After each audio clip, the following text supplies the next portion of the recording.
கும்பராசிக்காரர்களுக்கு 2026க்கான குரு பகவானுடைய பெயர்ச்சி பலன்கள் பேசலாம். இவர்களுக்கு எப்படி இருக்கு? எதிர்பார்த்த விஷயங்கள்லாம் இந்த காலகட்டத்துல நிறைவேறுமா? கும்பராசிக்காரர்களுக்கு ராசியாதிபதி சனி பகவான் தான். ஆனா ராசியாதிபதி சனி பகவானா இருந்தாலும் கூட 7.5 சனி காலங்கள்ல சொந்த ராசி தானேங்கிற பாரபட்சம்லாம் கிடையாது. இன்னும் சொந்த வீடு தானேன்னு ரொம்ப அந்த துன்பங்களை தான் சனி பகவான் கொடுத்துட்டு இருந்தார். அதுல அவங்களுக்கு ஒரு ஆறுதலான விஷயம் என்னன்னா, சனி பகவான் இன்னும் சில 1.5 வருடங்கள்ல விலக போறாரு. இப்ப பாத சனி நடந்துட்டு இருக்கு. ராகு பகவான் பத்தாக்குறைக்கு கும்பத்தின் மேலேயே உட்கார்ந்து இருக்கிறாரு. ராகு பகவான் எப்படின்னு கேட்டீங்கன்னா, ஆசைகளை கொடுத்துடுறாரு, ஆனா அனுபவிப்பதற்கு பிரச்சனையை கொடுக்குறாரு. கும்பராசிக்காரர்கள் லட்சியத்தை அடையணும்னு நினைக்கிறாங்க, வாய்ப்புகள் எல்லாம் உருவாகுது அவங்களுக்கு, ஆனா வாய்ப்புகள் எல்லாம் முடிய மாட்டேங்குது. அந்த இடத்த போய் அவங்களால டச் பண்ண முடியல. தேவையில்லாத அலைச்சல், தேவையில்லாத குழப்பம்.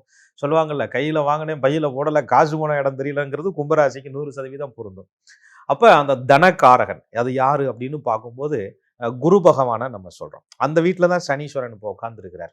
ராசி மேல ராகு உட்கார்ந்துருக்கார். ராகு ராசி மேல இருந்தாலும் 7ஆம் இடங்கிற களத்திர பாவகத்துல கேது உட்காருவார்.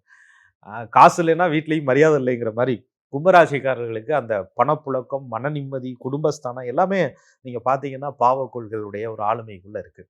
அப்ப இந்த நேரத்துல குரு கொஞ்சம் ஆறுதலா இருந்தார். கும்பராசிக்கு ராசிக்கு 5ஆம் இடம் என்று சொல்லக்கூடிய மிதுனத்துல இவ்வளவு காலம் குரு இருந்துகிட்டு இருக்கிறார். எப்ப மாறுறார் அப்படின்னு சொல்லும்போது, சரியா ஜூன் மாசம் 1ஆம் தேதி இரவு 1:54 மணிக்கு குரு பகவான் மிதுனத்தை விட்டு கும்பத்தினுடைய 5வது பாகத்தை விட்டு 6ஆம் இடமான கடகத்துக்கு போயிடுறார். அது உச்சம் தான், அதனால மறைஞ்சிட்டாரு அப்படின்னு நினைச்சு நம்ம பயப்பட வேண்டிய அவசியம் இல்லை. கும்பராசிக்காரர்களுக்கு குரு பகவானுடைய பார்வை மற்ற பாவகங்களை எல்லாம் பார்த்து ஒரு திருப்திப்படுத்தும். என்ன ஒண்ணுன்னா, ராசி மேல ராகு இருக்கும்போது குரு கொஞ்சம் பார்த்து தேவையில்லாத விஷயங்களை அவரே தடுத்து விட்டுக்கிட்டு இருந்தார்.